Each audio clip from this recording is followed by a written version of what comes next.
Christmas stories, which is interesting just because Christmas is supposed to be like the happiest time of the year, right? So I just wanted to add a little bit of creepiness to the holidays, and let's go ahead and start. This story takes place 4 years ago, and it still haunts me to this day.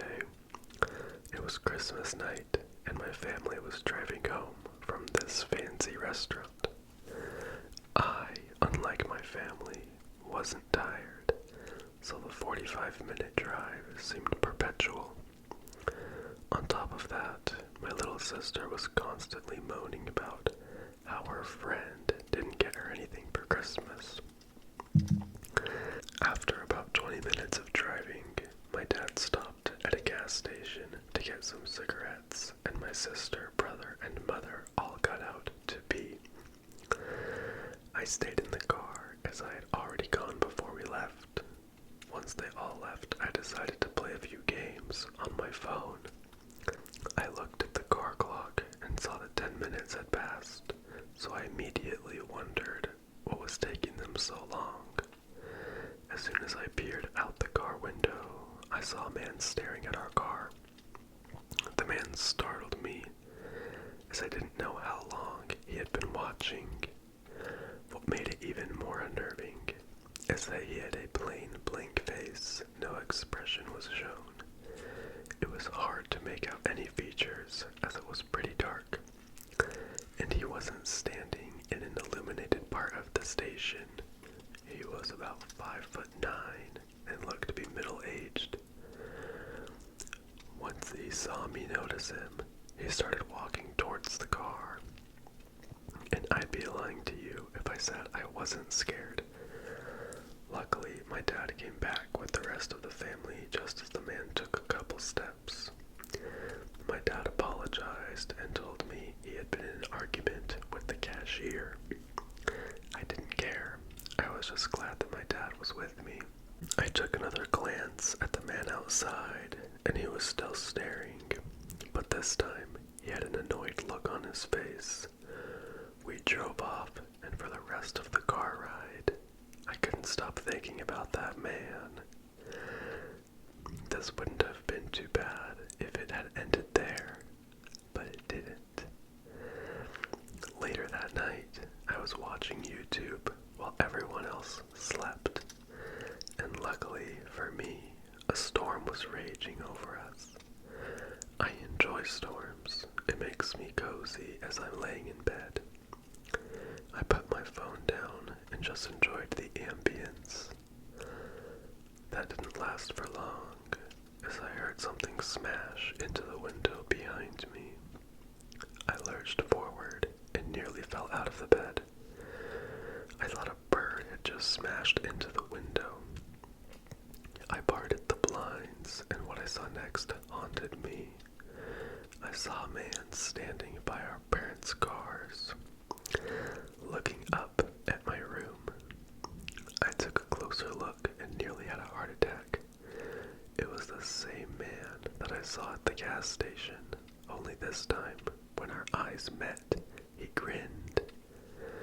Being the 14-year-old I was, I did the manly thing and screamed at the top of my lungs. My dad came running down the stairs and entered my room. "What the F are you screaming for?" he said. I told him about the man, and I explained everything that had happened. My dad grabbed a baseball bat and told me to call the police. After 10 minutes, the police turned up outside our house and found the man in our shed. He got arrested, and that was the last time I saw him.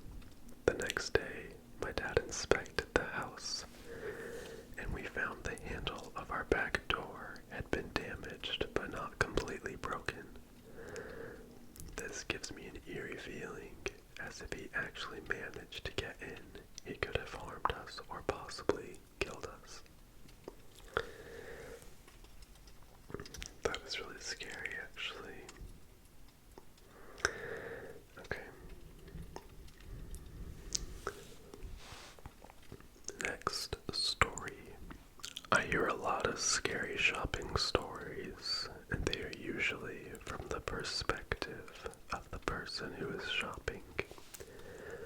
However, my scariest experience happened when I was working at a bookstore.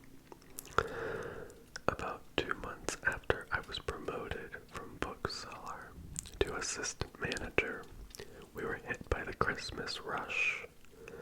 It was always so overwhelming, really, but the end of the night, everyone was so wiped out, and getting all the receipts and drawers counted at the end of the night took so much time. On the nights that I was closing, I let the workers go as soon as they were done. There was no reason to make them stick around and be tired while I was finishing up my work. After I let everyone go, I went back in the office to do my work. After a while, I heard the doorbell ring. We had security cameras, but there wasn't one at the door. So I had to go to the front door and see who it was. There was a guy there, and he was dressed in dark clothes and had his hood up. I asked him how I could help him, of course, watching him through the door. "Hey dude, I left my wallet in your store," he told me. "Can you open the door and let me come in and get it?" I asked him where he thought he left it and that I would look for it for him. He didn't like that idea and told me he wasn't sure. He had been shopping through the entire store and would have to look for it. I asked him if he had bought anything, and he told me yes, which meant he had to have his wallet on him at that point. I pointed that out to him, and he seemed taken back a bit. I told him we didn't get anything turned in, but I could take his information and get back to him if we find anything. The man began getting angry, telling me that he needed his wallet tonight, and he couldn't wait for me to look for it. He kept insisting that I let him in, so he could look for it. When I told him that there was no way I was letting him in the store this late, and while I was alone, he began getting visibly angry. He told me that if I didn't let him in the place right away, he would call the police and tell them that I stole his wallet. He even got his cell phone out of his pocket and acted like he was going to call. At that point, I had enough. I told the guy the best I could do for him is take his information and call him if anything was found. I then told him that if this wasn't good enough, then there wasn't anything at all I could do for him. He got really angry and began swearing at me. He grabbed the door and began shaking it, demanding that I open the door. I told him I was going to walk over to the customer service desk and call the police. I wasn't willing to cooperate anymore. As I made my way over there, I noticed the guy take off down the street. I thought that was the end of him, and I figured that I didn't really need to bother the police for this. I went back to my work and tried my best to get it done so I could go home and get some rest. It took me about 2 hours to honestly finish all of my work. I hadn't heard the doorbell ring and pretty much figured that I wouldn't be seeing that guy again. However, when I was going to the front of the store, I did look around to see if anyone was in the parking lot before I went outside. I went out to my car, and in the cold, I couldn't wait to get out of the cold. However, I froze when I was maybe within a couple feet away from my car. There was someone in the back seat.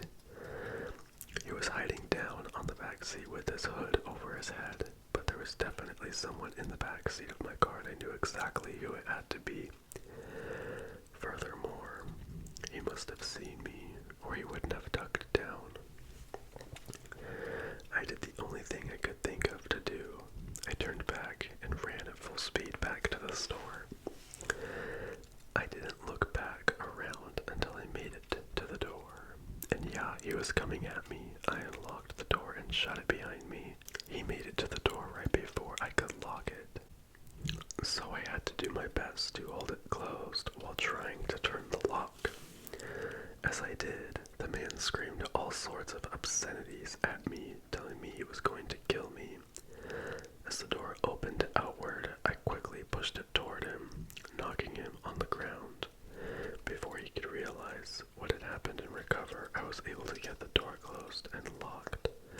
I immediately called the police. The guy left after the door was locked, but the police picked him up pretty quickly.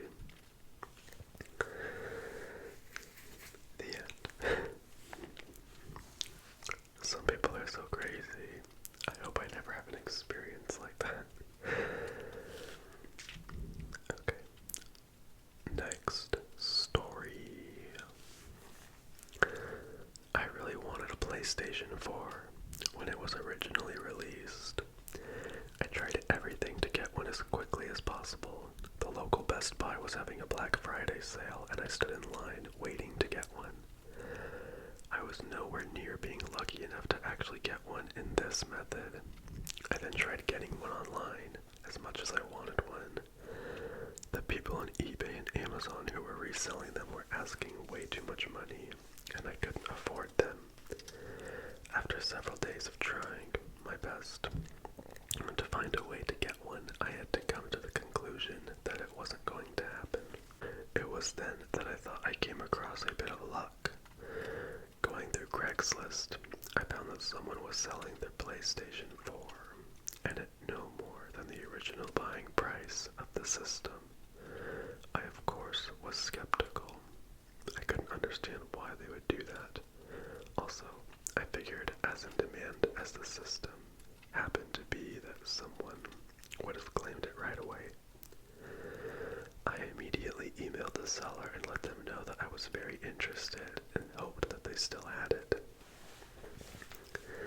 I was surprised to get an immediate response that they did still have the PS4 and would be willing to sell it to me. They asked for my address so they could bring it over. I was sort of hesitant and asked if it would be better to meet in public.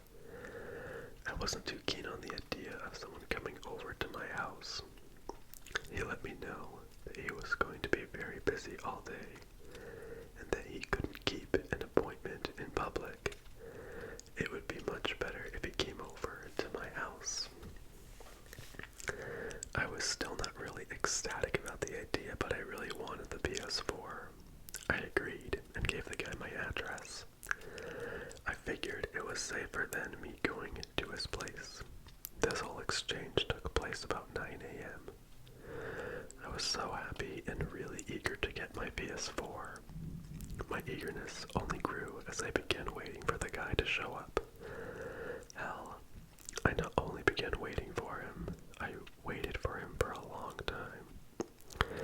Hours passed by and I began to think that he wasn't going to come. Around 2 p.m., I had gotten really impatient. I tried emailing the guy back, asking him where he was. Previously, I had gotten very quick responses from him, but I didn't get any this time.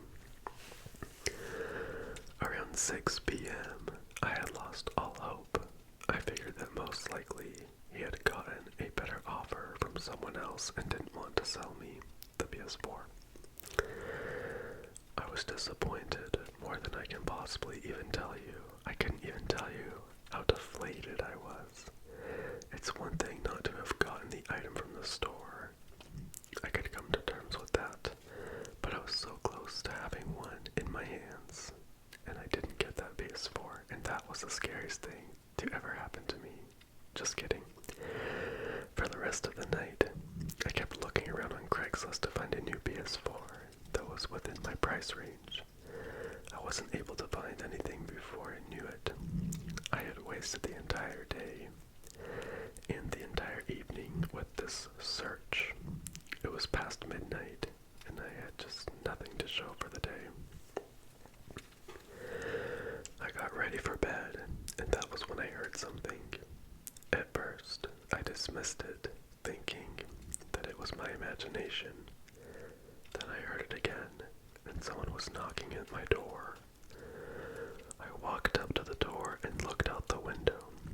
There was a guy standing there, and I asked who he was. He identified himself as the guy who had the PS4. apologized for being so late and told me he had got caught up during the day. He asked if I had the money. I opened the door, but kept the screen door closed.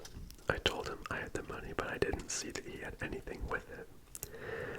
I asked if he brought the PS4 with him. He told me it was out in his van. He told me to get the money and come out to the van with him, and he would get it for me. I let him know I wasn't really comfortable walking out to his van, and he told me it was alright. I looked over his shoulder and saw that someone was in the van waiting. He had been keeping his hand in his hooded sweatshirt all the time while talking to me. There was something more than just his hand in there. I told him I'd go get my wallet and then come back. He protested as I closed the door in his face and then locked it. I was too uncomfortable with this and went over to the phone to call the cops. As I did, I heard a loud hit on my front door. Then after a few moments, I watched the van drive away really fast. When I went to check and see if he damaged my door, I nearly fainted as I saw a knife embedded in the door itself. I was right that he had something in his sweatshirt and that I shouldn't go out to the van with him. Okay, the last story, titled Black Friday. Why is it always Black Friday? Normally, I don't go out Christmas shopping on Black Friday. I know there are deals to be gotten, but the actual amount of people who get them is pretty low. It sometimes seems that more negativity comes out of it than anything. I did go out on Black Friday once, and honestly, the experience kept me from ever even considering doing it again. This was a few years back, the big Christmas gift. That year was a game called Uno Attack. It was supposed to sell out pretty quickly, and my nephew really wanted one, so I decided for the first time ever to brave the Black Friday crowd and see about getting one. I waited outside the store in line for it to open. The entire time, I kept wondering why people were so fanatical about doing this. It was cold, and although I was reasonably bundled up, it didn't help that I had to spend so much time not moving. In addition, people were in terrible spirits, seemed to take the spirit away from the event. Some people would try to cut in line, which only made the people already in line crappier than they were. When the store was getting closer to opening, I noticed that there was someone from the store headed out and talking to each person in line. When they got to me, I realized he was handing out tickets indicating who would be able to buy an Uno Attack game. He asked me if that was why I was there, and I told him yes. He told me I was lucky then because I was getting the very last ticket. Of course, this caused some groaning and swearing from the people behind me. Although I hated the idea that there would be a lot of children who wouldn't be getting the toy they wanted, I was elated. That was until this guy got out of line and walked up to me. He came up immediately after the worker left, and he first offered to buy the ticket from me. I told him no because it wasn't a matter of money, it was me trying to make my nephew happy. He then started telling me that his son really wanted the toy. I countered with letting him know that my nephew also really wanted the toy. When I kept refusing, he started telling me other stories, such as his son was really sick. But I could tell he was just doing his best to make me feel guilty. From further back in the line, a few other people began telling the guy to leave me alone. He got into a shouting match with several of them. Eventually the guy stumped away, but not before telling me, "I'll get that toy." I tried not to think about it. I went in, claimed the Uno game, and did some more shopping. I figured that since I had spent so much time outside waiting, that I should try to get as much done as I could. When I was done in that store, I went back out to my car. I put all the toys in the trunk, and then walked over to the bookstore in the strip mall in order to get some other items. When I began walking back to the car the second time, I paused when I noticed the man from earlier was leaning on my car.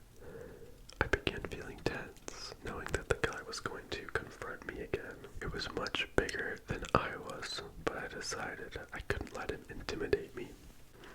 As I got closer to my car, he noticed me and he smiled. He reached into his pocket and I assumed was reaching for his wallet, but it only took a moment before I saw that it was a pocket knife that he flipped open. I immediately stopped. I couldn't imagine the guy would be stupid enough to try and threaten or stab me in a busy parking lot. But I didn't want to test that theory, so I turned and quickly ran back into the store that I had bought the Uno game in. I let the store security know what had happened, and they gave me an escort out to my car. The man was gone, but I was still shaken. I was more shaken when I noticed knife marks on the lock of my trunk, and the trunk was dented. There were also deep scratches in my driver's side window.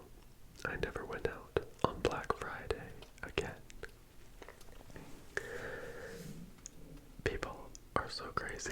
Like, it's literally Uno. That is it for these stories, guys. People are insane. I never understood the hype about Black Friday anyway. Like, literally, I've been out Black Friday shopping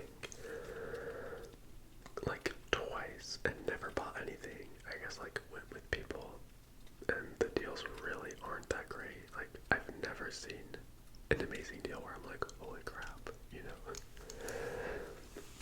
Anyway, I hope you guys have a safe Christmas, and please be safe driving out on the icy roads if you live where there's snow, like me, unfortunately. And, yeah, I hope you guys have a good night. Hopefully you like these creepy Christmas stories. And, yeah, I'll see you guys on the next